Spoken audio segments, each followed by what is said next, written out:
there's a finite amount of real estate. I trust the real estate market a lot more than I trust the stock market. Here's the question. Like, we will add 5 million people to the DFW region in the next 10 years. Like, do we just have a highway going over downtown? Do we have a highway going over West Dallas? Like, we would just bury everything and the highways just go above us? You're listening to Building Dallas by Arrington Roofing. When I was working on my lease with them, and he said, as a lawyer, he's like, you're going to do fine. You'll make money. You might be happy. You might not. He said, but I will tell you, the people I know that are the happiest, they don't work that hard and they're not as stressed. They're in commercial real estate. From sunrise commutes to stormy nights, from tough builds to big ideas, we're shaping the future of North Texas, one story at a time. Welcome to Building Dallas. Hello, welcome to Building Dallas. My name is Reese Arrington. Today I have Chad West. He's been in Oak Cliff for how long now, Chad? I've lived in Oak Cliff for about 16 years. Okay, 16 years. He's from Southern Illinois, attended Washington University in St. Louis, became an Army officer, went to Texas Tech. Go Red Raiders. We're a Red Raider family. Oh, yeah. And then started a boutique law firm in Dallas, and then now is doing express car wash businesses.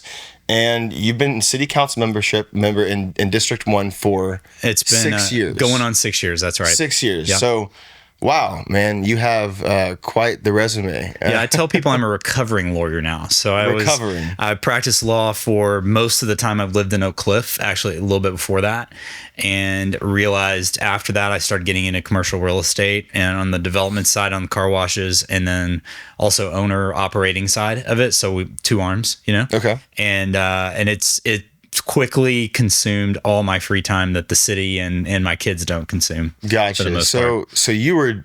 So that kind of happened not on a quick trade-off. You were doing the law thing, and then you just had an opportunity to sneak into the car wash business. Yeah, it really started off with some adaptive reuse projects in our neighborhood in North Oak Cliff. I kind of fell into it. My guy I was renting from was a big real estate developer named Mark Miranda, who passed away. Business partners with Craig Schinkel, who lives in the neighborhood or has an office in the neighborhood. And when I started my law firm to hang out my shingle, I was a baby lawyer. I found these guys and wanted to rent from Mark. And he sat down and talked to me when I was working on my lease with them. And he said, as a lawyer, he's like, you're going to do fine. You'll make money. You might be happy. You might not. He said, but I will tell you, the people I know that are the happiest, they don't work that hard and they're not as stressed. They're in commercial real estate. And he said, I'll teach you about triple net and how that works if you ever want to sit down with me and do it. And I was kind of scared at the time because all I had were 2 residential rental properties and I had horrendous tenants. It was partly my fault because I didn't screen them right. And it was constantly just drama all the time. And one was in Lubbock. I left my old house in Lubbock when I lived there for law school. And the other was back in my hometown in Illinois. And I was losing money on both properties, having handymen out there all the time. And I'm like, I don't want to be in the real estate business. It sounds awful. Yeah. And he's like, just talk to me when you're ready to talk to me. And over the next year, we talked, and the first building I bought in Oak Cliff was the 900 West Davis building, which is now, it was my law firm for many years. Okay. And we went through an adaptive reuse of it. It was all boarded up. You know what it is. It's just down from BB Bop on that triangle by Starkey's Garage. Oh. Yeah. Oh, wow. One story. It's like an old, I think originally it was a gas station, Texaco. Yeah. That was my first building. We took off the side panels not knowing what was underneath them, and we found that gorgeous brick that we didn't really have to do anything with. It had been protected all these years.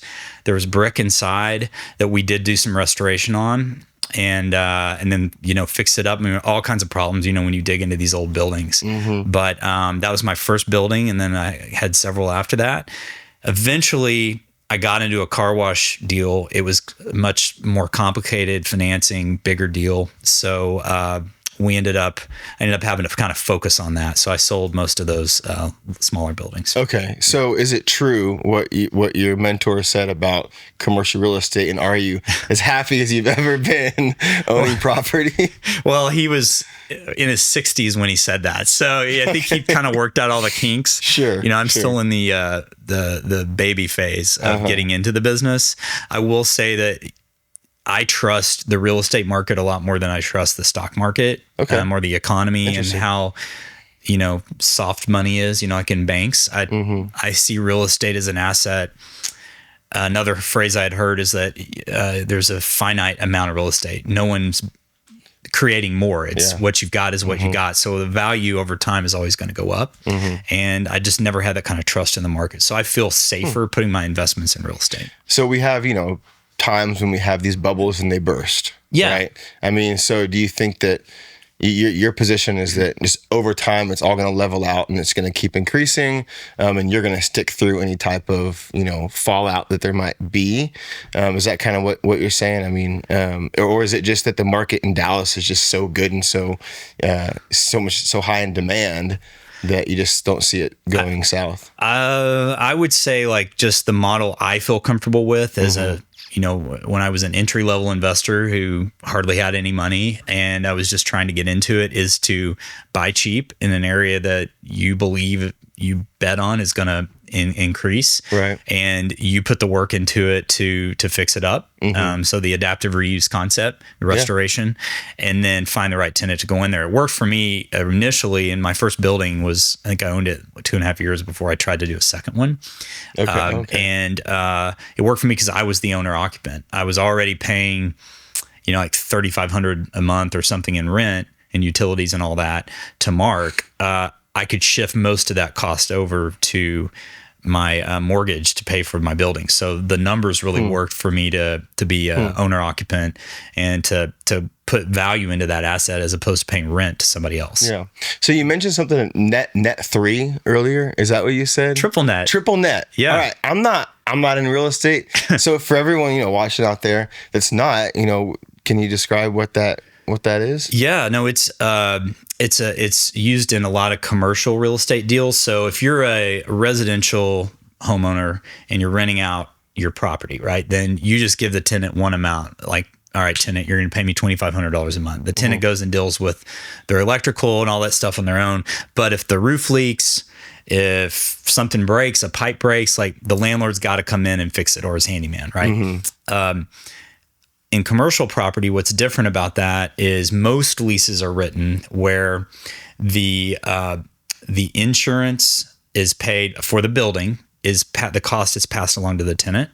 The repairs and maintenance, except for the roof, interestingly enough, is passed along to the tenant. Landlords typically, under most leases, maintain the responsibility for the roof, but everything else, if a pipe bursts, if a window breaks, somebody shoots it out, if there's flooding, a lot of times that falls on the tenant.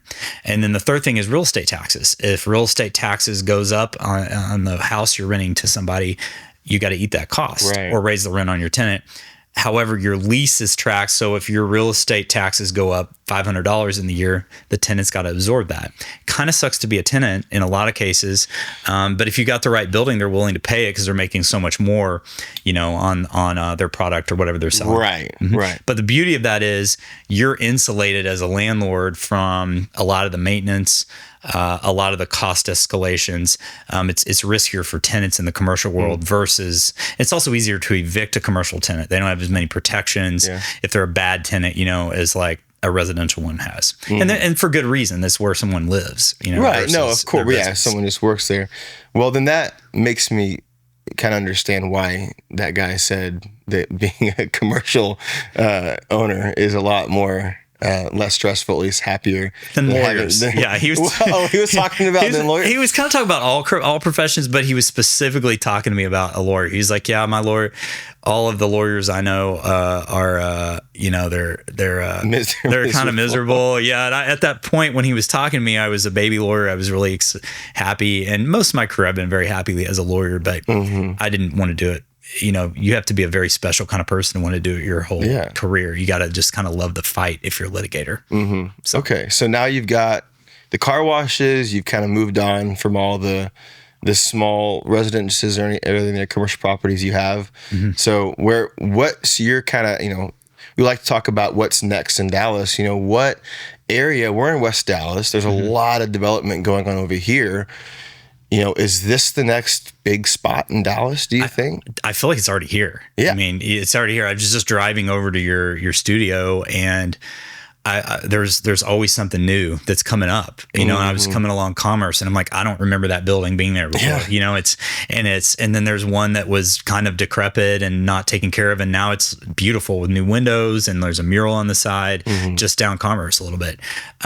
So I feel like it's already here. I think like what's after West Dallas, I mean, I'm looking at Oak Cliff, of course, you know it well. And we did, as part of my role on city council, the West Oak Cliff area plan. It took me 3 years to go through it. And we started during COVID. So that was part of the challenge, right? Yeah, trying to get community engagement during COVID is pretty tough.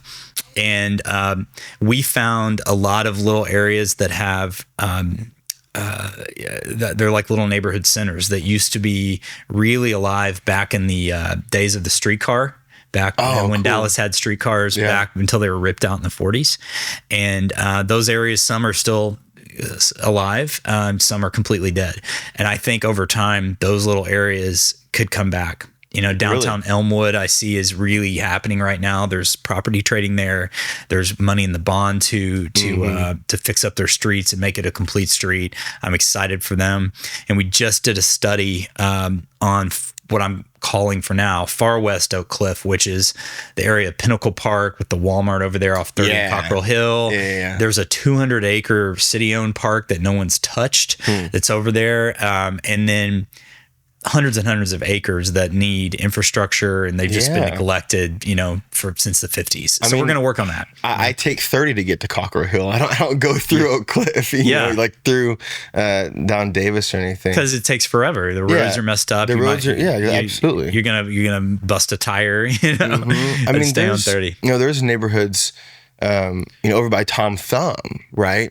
That are, really nice neighborhoods, down Hampton, or on Jefferson past 4th Avenue, if you're going west, beautiful neighborhoods. That's right. And it just seems like there's not enough retail, there's not enough, we have some food deserts kind of here in the area in Oak Cliff. It seems like, I grew up having to drive all the way down to Tom Thumb, so, when we're developing this area, like what do you see as someone on city council, like what are the plans to kind of solve those type of problems? Well, for anybody who voted for the 2024 bond, thank you for that. Okay. The bond was, so if you voted in November 2024, it was on there at the very end after all the other national and state stuff. Very important thing that has helped us as a city to bring in retailers has been the economic development piece. So we have Sprouts coming to that's right. Yeah, it's going to open in June supposedly. Okay. You know how construction delays work.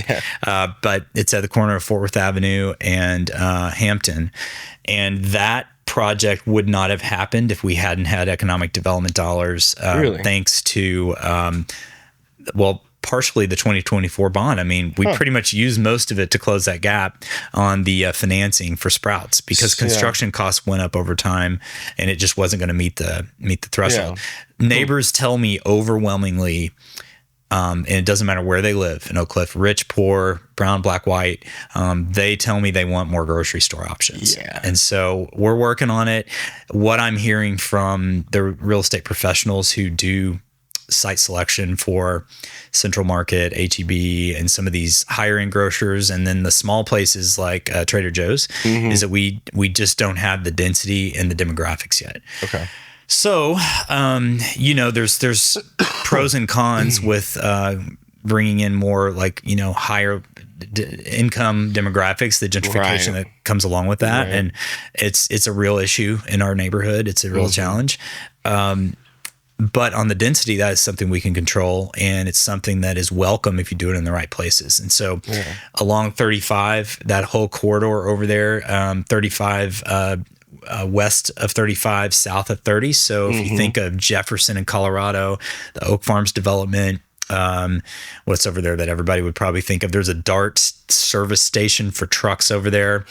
Basically where the zoo is, that area north. Yes. Yeah. Where the zoo is north along the highway. There's no residences on the west side there. It's all like parking lots and car dealerships.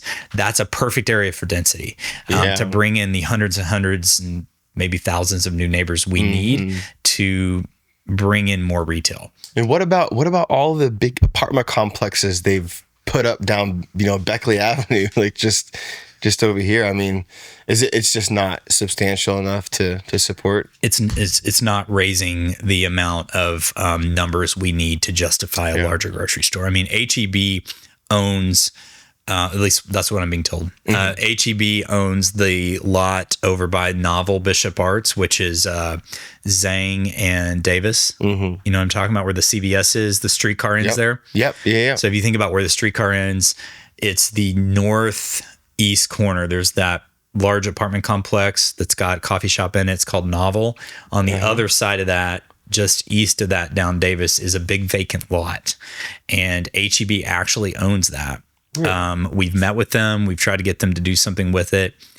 It's not on any plans right now to do construction there. At one point it was. They had told me we would be after the rebuild on the McKinney site that they own. They own the former Albertsons there. Okay. Excuse me, on McKinney in West Village. Yep. And after that's built, we were supposedly next, but we're not on any construction plans now. Okay. But there's an opportunity. I mean, you have the Oak Farms development, which is right there looking at downtown at the northeast part of the district. There's a lot of land over by Methodist Hospital, just east of Beckley. And then there's a couple larger lots along Davis, just down by Encina. Rick Garza owns a great piece of property I always there. see Rick at the veranda. Yeah, no, Rick is. I saw him this morning actually at the Davis Street Coffee or whatever. Oh, Typo, is that what it's called? I forget. Typo is the building. Is the building, and then it's Davis Street Espresso. Yeah, he goes. That's his place. Yeah, he's there every morning. I see him there all the time. Yeah. I know. Hey, Rick, if you're watching, that's so funny. Yeah, that place is always so busy. I can't. I mean, I'm happy for the owners. I can't get a seat when I go in there. No, it's packed. I met a buddy there this morning, and it was definitely packed. And I don't think they have Wi-Fi, which is like really kind of. Oh, it's interesting. Strange. They don't want you hanging out, but people still hang out there. They can't get rid of you. Yeah. No, that's really cool. Well, so that's the one thing that, if Dallas residents ask, hey, where are my tax dollars going? It's like, hey, we're trying to bring in these, grocery stores, et cetera, so that we can have, easier access to food, right? That's one thing that, we're doing. Is that kind of how it works? That's a fair statement. So it's a little bit different pot of money when you talk about economic development incentives, in this case at least, because it's bond dollars. So a bond's kind of like a responsible way to use a credit card, I guess, if there is a responsible way. It's like a responsible version of a credit card. We put a bond out. Most large cities do this. Raise, in this case, $1.25 billion. That money spent across the city on different things, and then increase in the value of land over time pays that back. Versus your average property tax dollar right now goes to mostly pay for police and fire. Our largest bill in the city is public safety. And it should be. It's a priority for our residents, and pays for road repairs, stuff like that. Okay. Yeah, road repairs, infrastructure. I mean, those are the things that we care about, maintaining safety. Yes, every single year. For 6 years now, I've heard from our residents, and it's always been either public safety or streets and roads have been 1 and 2 in their priority. And again, it does not matter what your race is, what your income level is. People all value. Right now, it's actually infrastructure is their number one priority. It's streets, sidewalks, and alleys, and then public safety, and then I believe it's parks after that. Yeah, I mean, and really, we do have a lot of parks here in Oak Cliff. Oh, it's great. I mean, it's awesome. I love it. And so that probably, it's like, sometimes there's just trade-offs. If we want to have density, we can't have the density we need if we have parks, but then who wants to get rid of all the parks that we have? I mean, I found out it's like, is it Lit Cliff or There's a park up here that has a disc golf course. It's called Founders Park. Founders Park. Yeah. And I had no idea it was there. And all of a sudden I'm like, oh, I love this place. This is awesome. You know, I still haven't played disc golf there. I need to do that. And it's right there in our neighborhood. No, it's right there. We're actually going through a visioning statement right now, or visioning a collection of input right now for Lake Cliff and Founders Park, because we haven't put much money into it as a city in a long time. They're beautiful parks, but as we look 10, 15, 20 years down the road, we have to think about what's in the future. Yeah. It needs to be dredged. That lake hasn't been dredged from all the silt and stuff in it for I don't know when. It's been a long time. There's some historical elements that need to be fixed up. And so, yeah, no, I mean, I would just say, you know, if I can put a plug in for people who do care about the park to come to the city's website, come to my page as their city council person. You can follow my my bi-weekly newsletter. We send out survey things through that and requests, and so people can actually provide input for us that we can take back and use it. Yeah, very cool, very cool. So I want to go back to kind of, you know, you left the law firm, you got into the car wash business, and you joined city, you know, ran for city council. I mean, what got you there? You know, what did you see in the current city council at the time that you thought, you know what, I need to be a part of this? Yeah, no, I mean, I think service has always been, you know, just a core value of mine, service to community. That's what drew me to the military. You know, I did the military for 4 years. Which I had no idea you did. So that's awesome. Thanks for your service. Yeah, no, definitely. It's that was one of the best times of my life. And the Army's what brought me down to Texas. If it wasn't for the Army, I would never even come to the state. And it really made me the person I am today, you know, my experience in the military. So, you know, it's already kind of ingrained in me, like to just have that intrinsic, you know, desire to just be part of something bigger than myself. And it was kind of a weird path. Like when I first moved to Oak Cliff, I wanted to start meeting people. I also opened my law firm right after I moved to Oak Cliff, and I opened my law firm. I had no money because I left my big law firm job and had every bit of dollars I made there. I'd paid off debt and all that stuff, and started my law firm with $10,000 in credit card debt and one client, and ended up like a lot of people in Oak Cliff. You know, it's a very entrepreneurial place to live, and that's one of the things I love about our neighborhood.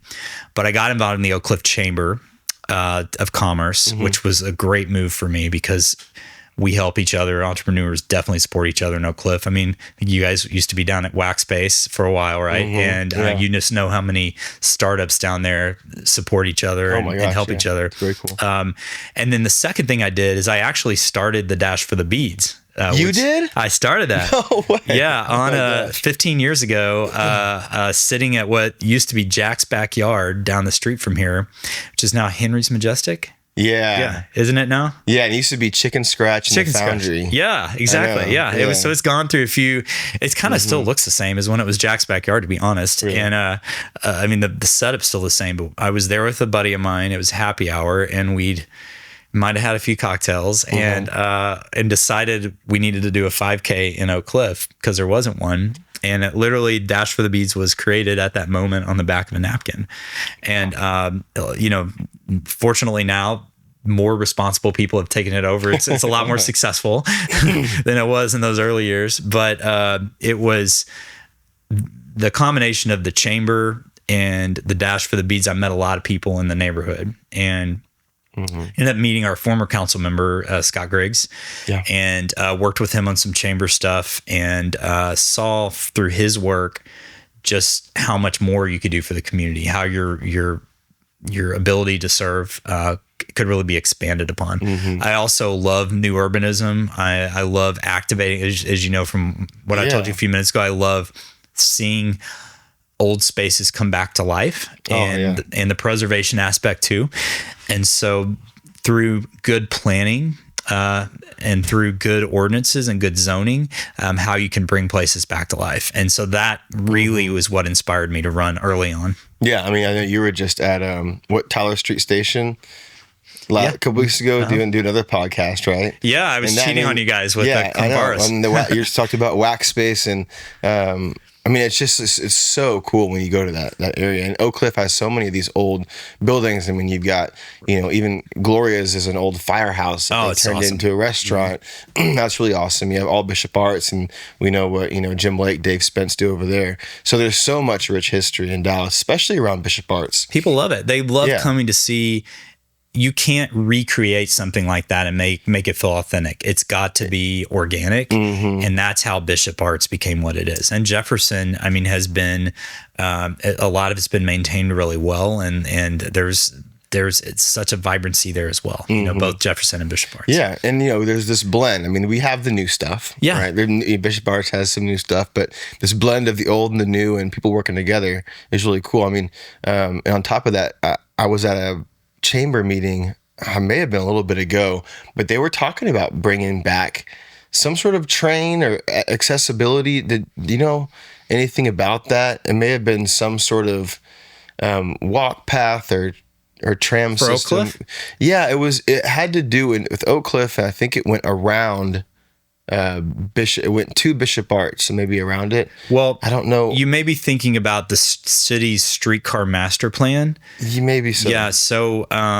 we have a streetcar, as you know, that goes from the Eddie Bernice Johnson Union Station downtown, and it comes into Oak Cliff, and it stops at Bishop Arts at the corner of Davis and Zane, right there. Yeah. And so it's there's a bunch of Alamo Manhattan apartments right there.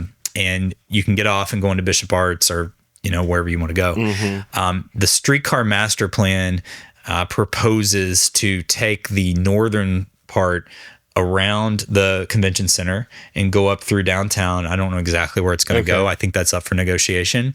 And then make some kind of meaningful connection to the M line trolley, which is on McKinney. That trolley. Yeah. Now, those two lines are, the tracks are different. The train types are different, and neither one is going to be changed. So they're going to have to be some kind of stop and where people don't mind getting off and hanging out for a minute to switch trains, because otherwise it's going to kind of suck if you think about it. Yeah. So it'll probably be something like Clyde Warren Park, like a logical place to have them meet up. The other end, on our end, the proposal is to go down Zang till you hit Jefferson, hang a right, and go to the zoo. Okay. It's so interesting. I mean, we look at, I saw a map on Instagram the other day. It's like the train systems in the United States versus train systems in Europe. Mm-hmm. And I mean, it's incomparable. We're massive and we developed so fast, and it was hard. It's hard to retroactively create that connectivity in a city. It's hard. I mean, and so it's interesting to see, okay, here's the problems we're facing, which is, well, this area of town developed tracks like this, and this area developed them this way, and now they just don't match up. So it's interesting to see what we're up against and the dreams that citizens might have, and even the council members might have, and what kind of gets in their way. I mean, we're a city that was we had amazing public transit back until the 1940s. Mm-hmm. It was privately run, interestingly. Our bus lines and our streetcar lines were privately run. I have a map in my house that I had printed, and you can get it online, and it's the old streetcar map. It's really awesome. Those were all ripped up. And of course, as you know, we're a very car-centric city now. Yeah. And so we're designed by people who are engineers who want to move cars as fast as possible. Mm-hmm. And most of the engineers in the county and in the city, they're great people, very smart. They have that focus on moving cars as fast as possible, right. To the detriment of cyclists, pedestrians, other kinds of people. So any win we can get with streetcars, public transit, we got to take it.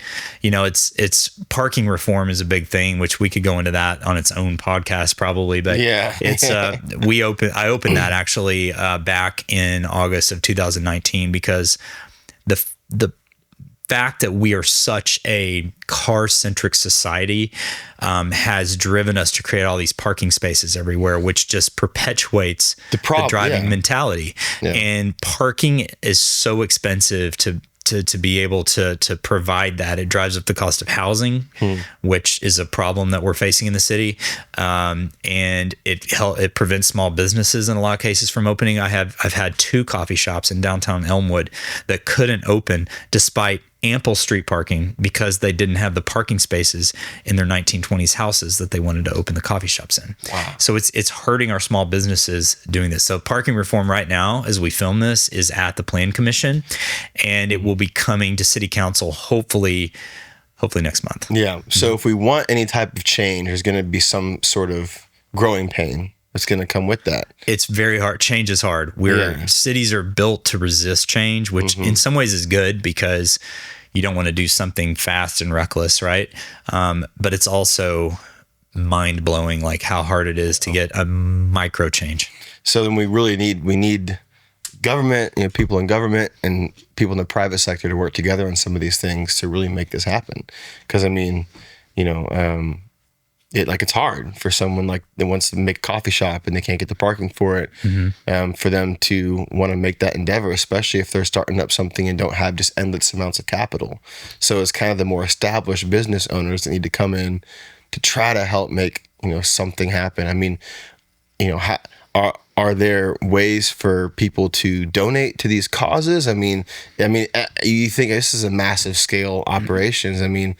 I think using parking reform as an example, when somebody hears of an example of I spent $50,000 trying to open my business, just getting my parking worked out at the permit office, or you hear of someone saying, I tried to open a beauty salon and I didn't have the parking, so I couldn't do it in Oak Cliff. I had to go to Plano. You hear those kinds of stories, which are real stories. Yeah.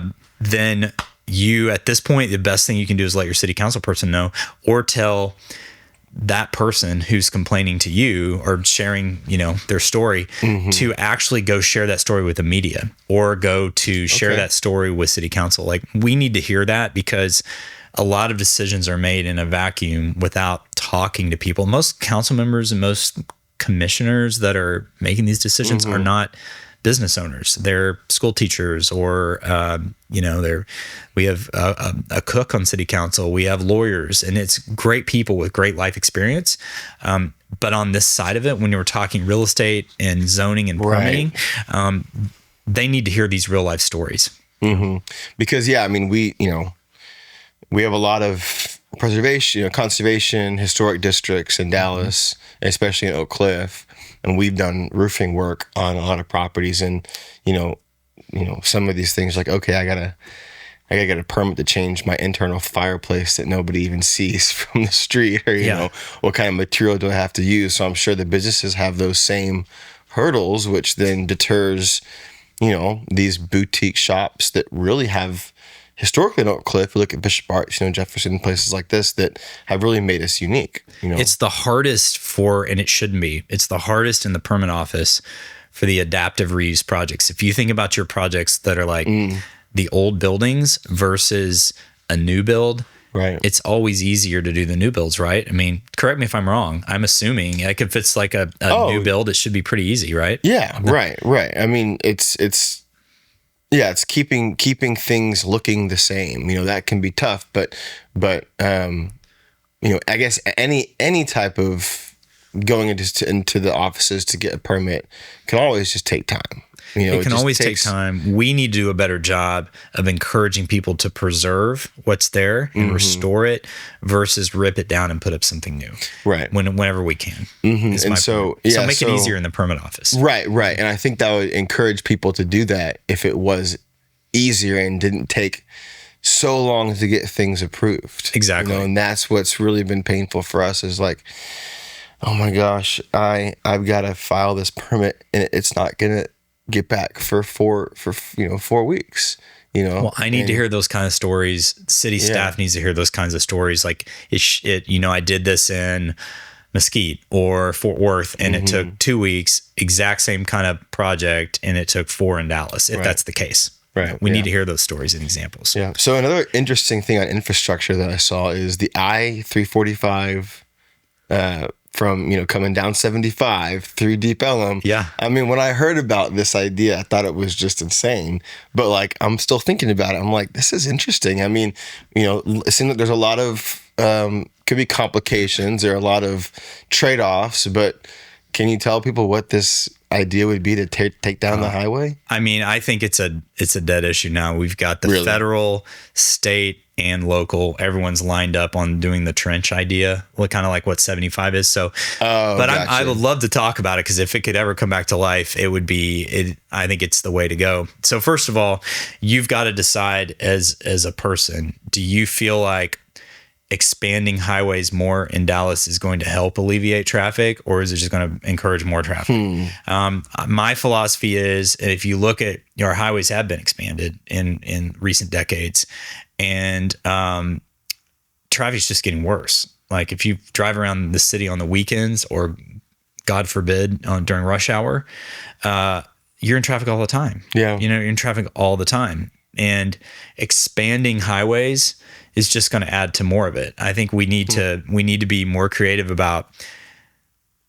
Well, I think we need to be more thoughtful about expanding highways. Just encourages people to live further out of the city and drive in to do things, versus make it harder to do that and take back some of this space for our residents and build more housing and more opportunities for the people who live here. Rethink our transportation grid to focus on Dallas instead of far north Dallas, right? Like, Plano and Mesquite and Arlington. Like, great that understand that TxDOT wants to move cars around more fast, but we as a city want to also have streets that are safe for our residents. We want to have more green space, and frankly, the I-345. Here's what it is. I-345 is a 1 mile highway that connects 45 to 75. It's the completion of the noose around downtown that strangles downtown all the time. If that went away, let's just pretend it went away, the street grid would be reconnected, and you could have a completely open, highway-free experience walking to Deep Ellum from downtown Dallas, completely reactivating dozens of acres of land underneath the highway. That is not something supported by everybody I mentioned earlier. It was proposed. There were 3 proposals because the highway's coming to the end of its useful life. Something has to be done with it. The first proposal was to rebuild it as it is, elevated highway. Second proposal was the other extreme, which is what I've supported, which is you take it out entirely and you boulevard everything. Which would theoretically, under today's traffic count, slow people down by about 8 minutes. So they'd exit the highway, they'd boulevard up, and they'd get out of there. The third proposal, which is what we ended up on, which is what TxDOT wanted, was a trench. And the trench is similar to the Highway 75 experience. So instead of an elevated highway, it's below ground with a lot of exits and bridges that go across it. Similar situation. That's probably what we're going to end up with. I think we can do better. I think at some point, when is enough highways enough? Right. Well, I see your point. I mean, it seems like the point becomes for the city of making these highways bigger is, well, we got to get people from Frisco down to Dallas because they work in all the skyscrapers. It's like, what are we doing here? I mean, is a Dallas, traffic scape going to be 100 miles north to south? I mean, or is it okay to have smaller communities within Dallas as a whole?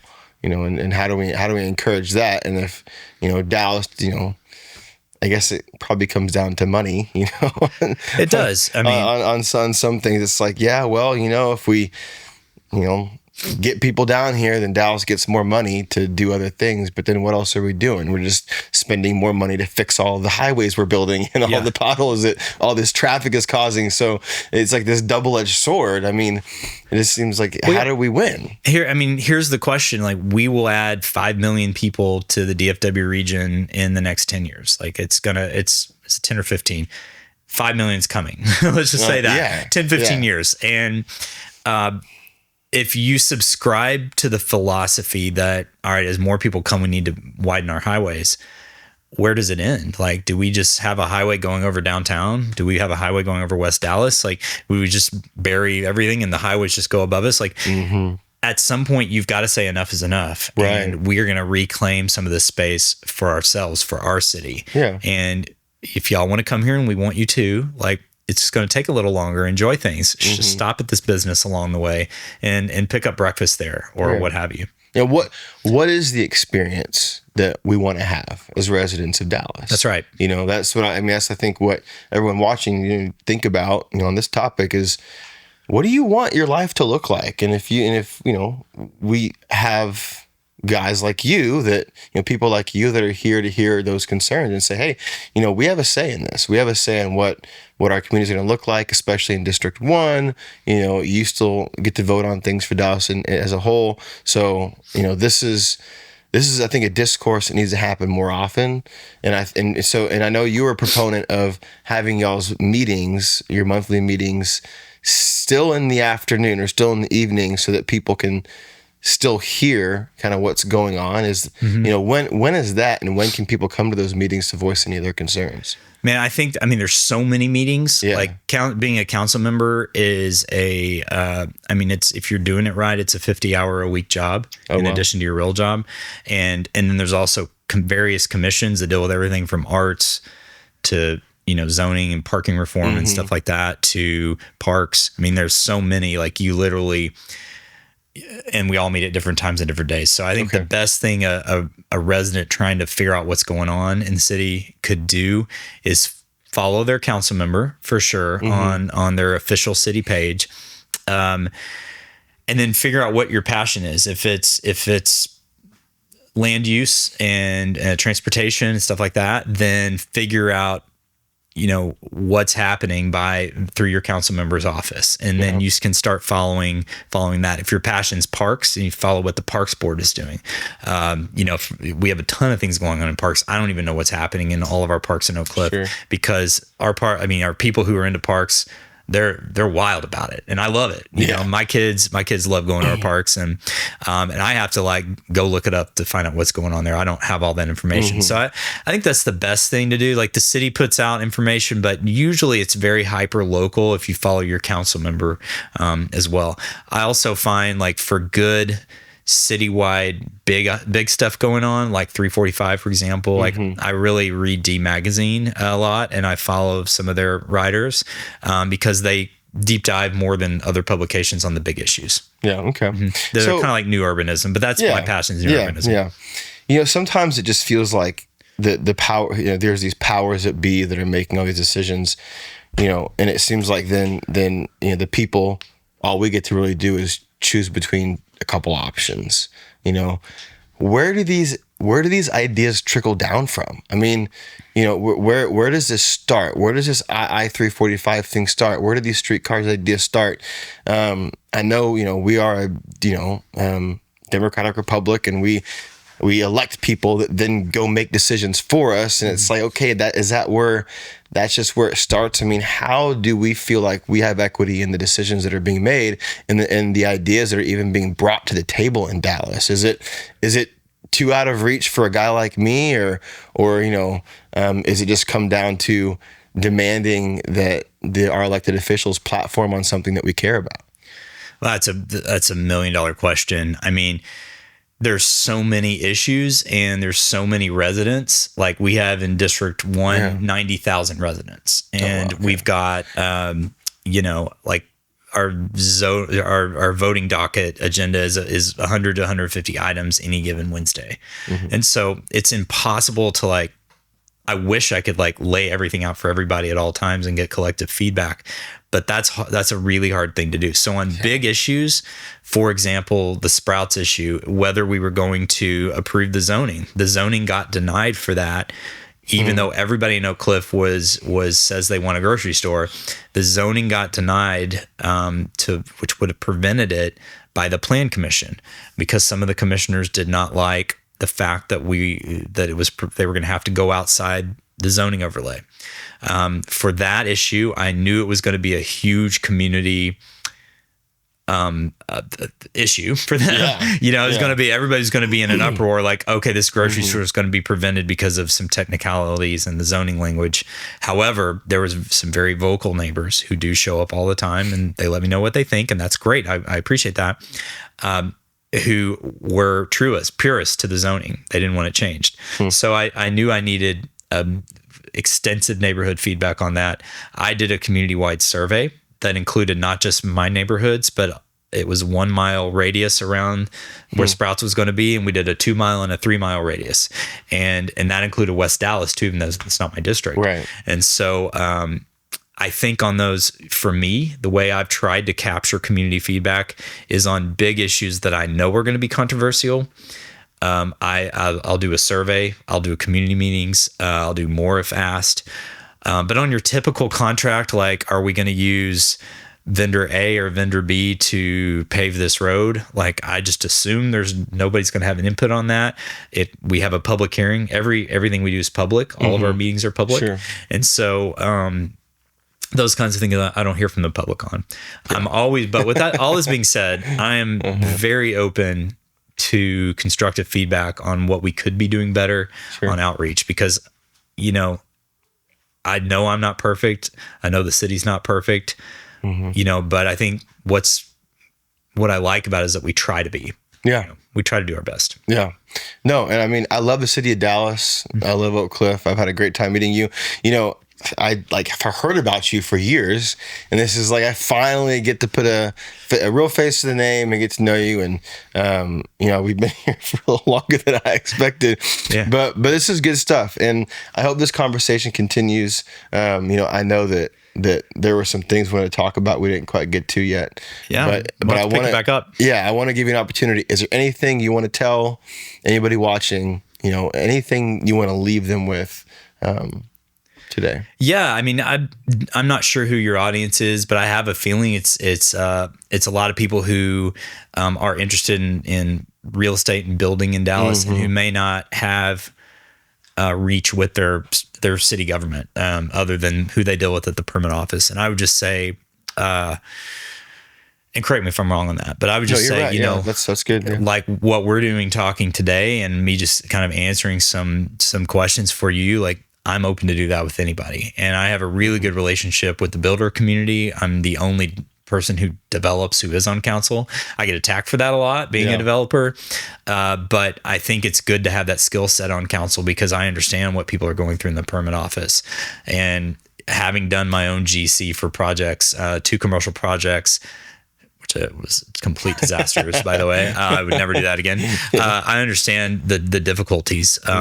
Oak Cliff is just like the rest of Dallas. It's very special, and we have a spirit, especially in Oak Cliff, of, like I said, entrepreneurism, being a little different than everybody else, and being cool about that. And I think our diversity makes us really special. So I'm happy to talk with anyone and continue figuring out how to make Dallas a better place to live. Yeah. Awesome. Yeah. Well, thanks, Chad. Awesome. Thank you guys for tuning in. Wow. We talked about, I feel like so much, and that went by like a breeze, but we'll be back with more Building Dallas next week. See y'all then. Thanks for tuning in to Building Dallas, where we bring the stories that shape North Texas. Subscribe, share, and stay connected. Until next time, keep building. Building Dallas is presented by Arrington Roofing, keeping North Texas covered, rain or shine.